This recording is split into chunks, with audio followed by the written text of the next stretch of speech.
This isn't my ex, it's my best friend's ex. She and I have been friends for years and now live together. We reside with my parents, who adore her like their own daughter. I obtained her permission to post this. My friend, 30F, came to the US from Latin America at 19 as a student. She also started dating her ex, 29M, after many years of hanging out with each other both during vacations and online. I knew them both since high school, and they seemed good together. She tried to convince him to move in together a few years before their breakup. He was living with his parents, who wanted him to leave. At this point, she had already finished college and had a job in the US that granted her a visa. He had quit college and worked part-time. From what I can gather, he didn't want to leave his parents' place because of free food and no rent. So instead, she asked me if I wanted to move with her so we could afford a bigger place. I said yes, and we moved together, adopted a cat and a dog, and pretty much became Grace and Frankie. Around the start of the pandemic, things became difficult for them. This is what I was told and what I saw. They never talked or hung out or anything. I was going through a breakup at that time myself, so I wasn't really on top of things since I had my own issues, but my friend cried so much. She didn't even get a happy birthday. After a year of no contact, she assumed the relationship was over. She changed all her social media to single, which he could see, took him off her emergency contacts at work and her doctors, and just moved on with her life. This year, my stepdad's health has gone downhill, and my mom needs help caring for him. She works full-time as a therapist. I work from home, and my job is very flexible. So I suggested the idea of all of us living together, and I'll care for my dad. Eventually, I'll care for my mom too. My mom loved the idea, and asked my bestie if she wanted to move with us too so we could all be together, and also because at this point, I can't see myself not being in the same house as her. We've come to terms with being single ladies. Heck, we've joked that one of us should adopt, and we've become a parent/aunt dynamic. And now the joke is more serious since I'm considering it, and she's incredibly supportive. No, we're not dating. She's straight, I'm bi. We're just incredibly close after all the BS we've lived through together. We found the perfect house, 4 bedrooms, 2.5 bathrooms, with enough space and a yard, everything we need. After overcoming a bunch of difficulties and making arrangements, we secured it. Since I don't have immediate plans for adoption yet, with a ton of paperwork and years of planning ahead, we turned the extra room into our office/gaming hub. We both work at the same place, not entirely on purpose, they were hiring, and we both needed visas. As proud first-time homeowners, we posted pictures. Her ex, who by this point has been MIA for 3 years, messaged her, expressing excitement about moving into the new house. She informed him that this was her house with me and my parents.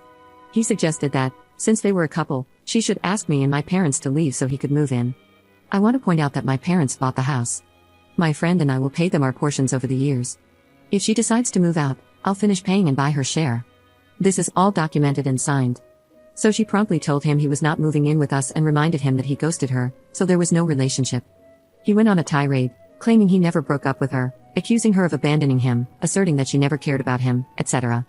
I got pissed off, took the phone from her, and told him he could live in a bear cave for all I care, but to leave my friend in our house alone.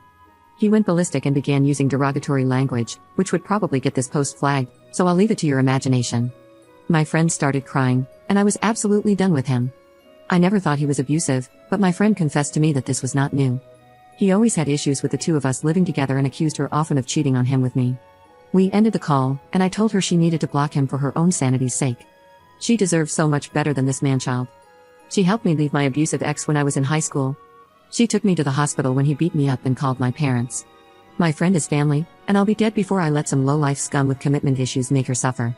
Since then, he's launched a major campaign in our friend group, stating that my friend abandoned him and left him homeless, claiming he canceled his lease after he saw we bought a house. He also alleges that we're Satanists who probably abuse our pets and mooch off my parents. Most of my friends know the story and are aware that my friend and I moved in together initially out of necessity, and we simply can't envision not living together. So yeah, my friend's ex is a nutcase, and if he ever gets close to her again, I will personally give him a free vasectomy. Update 1. Hey everyone, a quick update, as some people asked if our friends knew where the ex was hiding for 3 years, and I was genuinely curious. Since I was down for the count at work today, I had time to check with my friends and find out more. Apparently, my bestie did ask them, but they didn't know. From what they tell me, he kinda got back into everyone's life in the last year or so, but he was part of the group because they were my bestie's friends, not really his. I don't personally know many of his own friends, to be fair. I did track down the ex's sister thanks to social media, and poked her for info. She's very nice and always treated my bestie right. I told her what her brother did, and her response was very interesting. Apparently, the ex was dating other girls until his parents decided to move outside the US. Now he's living on a friend's couch. The last she heard was a couple of days ago when they went out for coffee. He was saying he got this brand new house and was going to be moving in this week. As far as she knew, my bestie begged him to take her back and let her live in his house. I did correct her and said that no, bestie is living with me and my parents, in our new house. Her reaction was, of course he lied, and just thanked me for letting her know he was full of BS. Aside from that, I do want to report we are safe. He doesn't know where we live, and most people don't because we're not really ready to open Pandora's box and have friends come over. We also need time to figure out who we want in the know. We won't be going to the police unless something serious happens just because this is technically not a crime, but we are going to keep recordings and print text conversations. If he tries anything, we have all our papers in order, and just in case, I plan to contact our company's HR so they know the situation. The company we work for can provide us free legal counsel if things get bad. Update 2. Well, it seems I'm stuck in a saga now. Once again, I have full permission from my friend to share this. For a bit, it was actually pretty calm. She did cut contact and block him, as many suggested, and between the two of us, my bestie and I did some culling in our friend group of people we knew were passing information to her ex. We've settled into the new house together, and she actually gets along better with my parents sometimes than I do. I guess she's the golden child now. Sadly, eventually, we had to do adult stuff and get some much-needed food. We went to Walmart in town together, and by some bad luck, we crossed paths with her ex. I wish all of it was just awkward glances and each on their way. But no, at first, he tried to talk to her. My friend said she didn't want to speak to him and didn't want him near her. I mostly reminded him I wanted to rip his spine and beat him with it. Sadly, that didn't deter him from following us around like the most obnoxious toilet paper stuck to a shoe. We did our shopping and headed to the car with him still after us. I told my friend to get into the car, start the gear, and lock it while I loaded the groceries. Her ex then decided to appeal to me to talk to my friend about taking him back. I don't know what power held me back from committing a felony, but I'm pretty sure I've earned a PhD in self-control. I told him, in no uncertain terms, where he could put his reconciliation, and that if he kept following us, I would make sure his legs were out of the equation. I got in the car, and my friend began driving back when we noticed a car following us. We knew it was following because the direction we were going was not usual. To rule out a possible neighbor, we actually did a full U-turn, almost back to the store, stopped to get some fast food, ate in the parking lot, and then headed back home. The same car was still following us. Now, as much as I talk of violence, I have to admit I was terrified, and so was my friend. Neither of us has a gun permit, the best we carry is a can of pepper spray. And we know her ex does have guns. So yeah, we were not comfortable at that point. Instead, we headed past our neighborhood. Following the usual advice from TV, we drove to a police station. Once there, we wrote a statement, and I got scolded about the confrontation in Walmart's parking lot.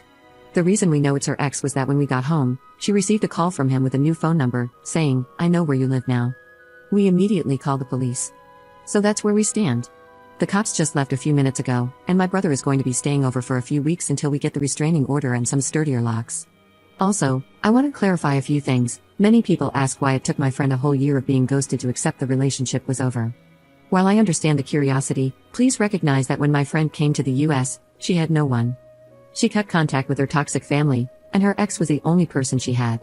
I moved to the US a year later, also coming alone at first, but I had the support of my parents who became citizens. When her relationship ended, she not only lost her boyfriend but also his family, who were essentially as close to her as her own family. It's not easy, and I personally can't imagine how lonely she felt. I could spend Christmas with my parents, while she had no one for that first year. So please, don't judge her for it, as she doesn't deserve it. It's not easy to be an immigrant when you have no place to return to.